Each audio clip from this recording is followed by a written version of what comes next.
Bem, o medo é uma série de emoções, na sua maioria negativas, que tentam antecipar eventos, que tentam criar em nós conflitos, que tentam criar em nós situações muito desconfortáveis e muitas das vezes causando até outras doenças. Mas vale aqui salientar que eu não vou falar do medo do ponto de vista científico, porque aí estaríamos a falar de fobias e esse aqui é um problema, ou seja, é uma... Esse aqui é um problema dos psiquiatras. Eu vou falar do medo enquanto mecanismo de subsistência, enquanto fenômeno ligado à humanidade, à própria existência, assim por aí. É aquele medo que volta e meia sentimos por abraçar uma profissão, uma carreira nova. É aquele medo que volta e meia sentimos por conhecer uma pessoa nova. É aquele medo que volta e meia sentimos por passar por situações não muito confortáveis, ou seja, pior ainda é aquele medo que nós sentimos quando antecipamos coisas do futuro, ou seja, trazemos o futuro para o presente, trazemos coisas que devem acontecer daqui a anos, daqui a meses, e nós queremos viver aquelas coisas já. As ansiedades, os anseios, que muitas vezes se transformam em medos que causam em nós extremo desconforto. O medo não dura para sempre, tá? O medo não dura para sempre. Aquela situação desconfortável que nós passamos, aquela ansiedade, aquele pânico, aquele frio que nós muitas vezes traduzimos como medo, ele não dura para sempre. Assim como o nosso cérebro é capaz de criar situações para que nos sirvam de estímulos para sentir medo quando estamos diante de situações amedrontantes, se assim posso dizer, situações desconfortáveis, o mesmo cérebro também é capaz de criar situações que nos tragam conforto a determinado momento. Então é a partir dali que eu quero que entendamos as coisas dessa situação do ponto de vista de que o medo não dura para sempre. Em algum momento a tua cabeça, se permitires, vai se convencer de que isto não passa de propaganda, isto não passa de um fenômeno existencial, isto não passa de mais uma das pedras que o universo nos atira de vez em quando e nós tão somente temos que preparar, cobrir o rosto para nos defendermos, porque essa situação já passa. E é preciso saber exatamente quais são as emoções positivas que vamos ter que tirar do nosso interior para lidar com aquelas situações desconfortáveis que estivermos a passar em determinado momento. Porque essas situações, elas piscam, elas dão sinais como alarmes mesmo.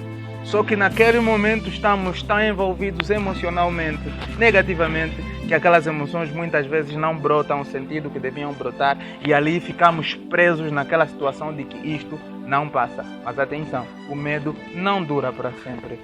Em questão de segundos, basta intelectualizar o fenômeno por trás dessa sensação, quer seja um emprego novo, quer seja uma pessoa nova, quer seja uma perda de um projeto, quer seja uma situação qualquer que nos traga desconforto. É preciso nos atentarmos à situação de que se nós pararmos ali no fundo, refletirmos, bem lá no fundo, a solução está nas nossas mãos. Por isso eu digo que o medo não dura para sempre. É preciso se atentar aos gatilhos, aos impulsos emocionais que nós próprios somos capazes de produzir a determinado momento para dar resposta ao medo. Medo não dura para sempre. Vamos supor que eu sempre quis abrir uma firma, quis abrir um negócio. E outrora, como eu trabalhava para alguém, prestava serviço para alguém, eu não via aquilo como uma prioridade. Eu não enxergava aquilo como algo que eu podia realmente levar a sério, sei lá, me engajar, dar no duro para que aquela coisa aconteça. Quando eu for despedido, eu posso ver naquilo a oportunidade de recomeçar. Posso ver naquilo a oportunidade de empreender. Aliás, boa parte dos experts do mundo dos negócios, muito desconfortáveis. Muitas dessas pessoas, outrora, trabalhavam para empresas, trabalhavam para pessoas que em um dado momento da vida tiveram que parar por situações, umas boas, outras negativas, mas eles tiveram que parar e naquele momento o medo de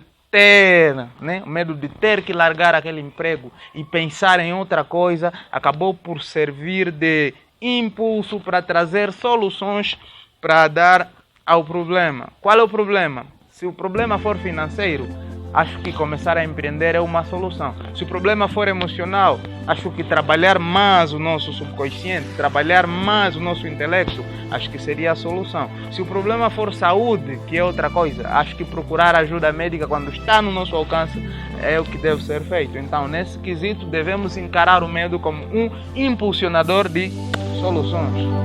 Let's get it. O medo como veículo de perfeição. Como? Geralmente tendemos a ter medo de situações ou coisas que já temos experiências negativas, coisas que já tivermos vivido, coisas que já tivermos presenciado ou vivenciado, entre muitas outras expressões que eu podia estar a usar aqui. Mas o que eu quero dizer é que trata-se de coisas que às vezes já vimos, já temos alguma experiência daquela situação. E naquele momento, como é que o medo vai servir de vínculo de perfeição? Vai servir de vínculo de perfeição porque nós não vamos querer repetir a mesma coisa. Nós não vamos querer passar a mesma situação. Nós vamos querer fazer diferente.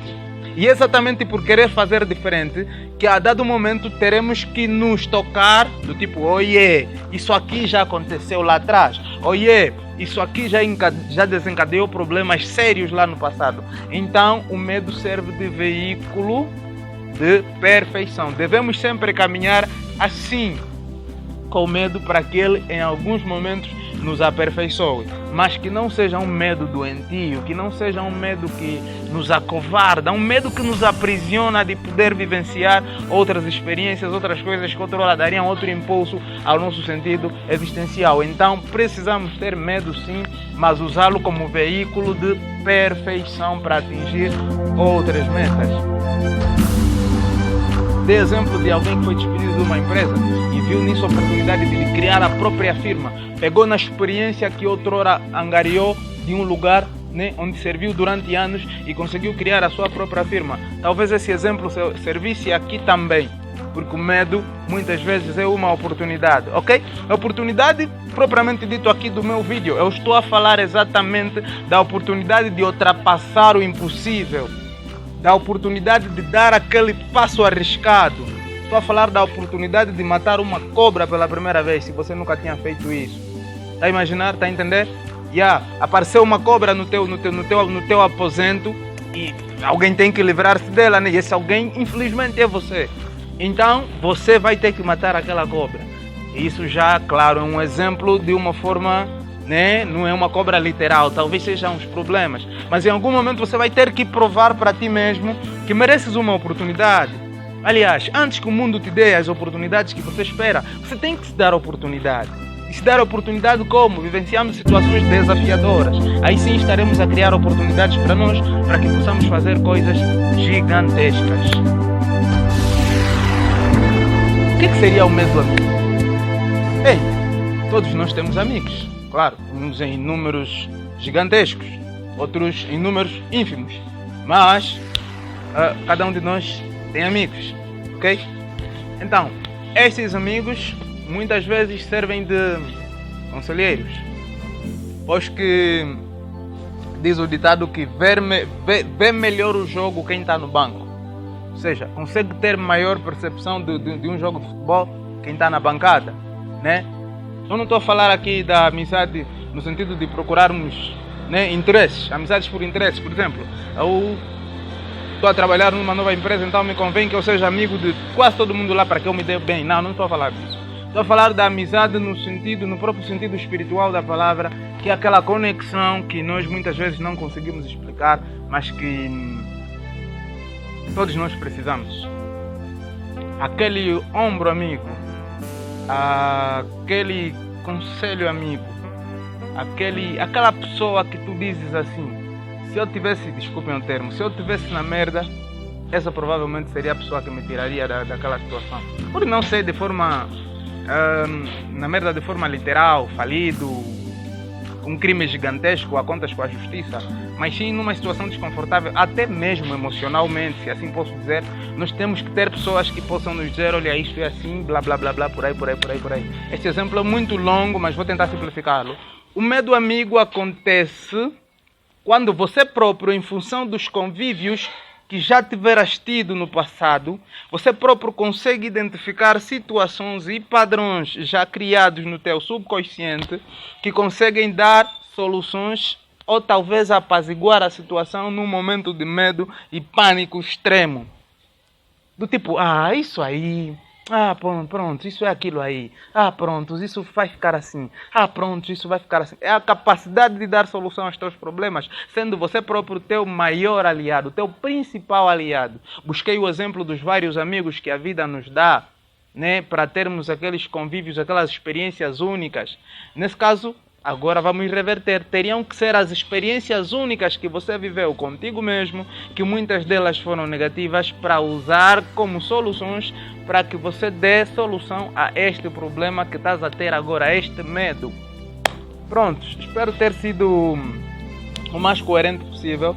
É um vídeo simples que eu queria compartilhar. Aliás, boa parte das palavras que eu disse aqui já vivenciei, né? Já vivenciei eu próprio na pele. Mas talvez seja estranho estar aqui a falar muito de mim quando na verdade vocês se calhar nem me conhecem. Às vezes é mais fácil ouvir testemunho de uma pessoa que tem estrada. Bom, eu tenho a minha estrada, mas se calhar vocês não conhecem. Talvez o meu testemunho não seja tão válido assim, mas ainda assim eu gostaria muito de fazê-lo e compartilhá-lo. O melhor que tudo isso é que nós não podemos ter medo de nada. Não podemos ter medo de nada. Porque tudo que começa, termina. Tudo que começa, termina. A vida começa, termina. Situações tristes começam, terminam. Então, é muito importante cativarmos e alimentarmos esse nosso lado onde o medo penetra, que é o nosso lado emocional, através de palavras ou busca de conhecimentos saudáveis, sobretudo a palavra de Deus. Tem lá muitos ensinamentos que devem ser usados para o nosso dia a dia. A ideia de que a vida é um processo e que a vida não passa de talvez um teste e que a vida real que Deus preparou para nós, a humanidade, talvez não seja essa ou não seria essa. É uma ideia clara de pegarmos e colocarmos na nossa vida e dizermos assim, cada situação passa. Nada, muito pelo contrário, sou um ser humano também, com as minhas imperfeições, à procura do meu melhor, à procura do meu, dizia Sócrates, do meu daimon, à procura do meu melhor, mas eu faço isso com boas intenções, porque eu acho que pode servir para alguma coisa. E então, muito obrigado por assistir a este vídeo. Estamos juntos, estamos sempre naquele compilado de vídeo de troca de energias, onde eu mando energias e vocês mandam energia do outro lado através das visualizações, se possível comentários. Eu gosto muito de pedir isso, isso é muito pessoal. E talvez likes, né? Isso também é muito pessoal. Então, muito obrigado mais uma vez. Espero que tenhas tido ou estejas a ter o melhor dia da tua vida. Se não for hoje, talvez será amanhã. E se não for amanhã, talvez será depois da manhã. E se não for aqui neste mundo, talvez será no outro. É sempre bom acordarmos com este pensamento. Mais uma vez, eu sou Ângelo Luiz, produtor, realizador, ator, empreendedor na área do cinema, na área audiovisual. E eu sou muito grato por teres me assistido. Estamos juntos.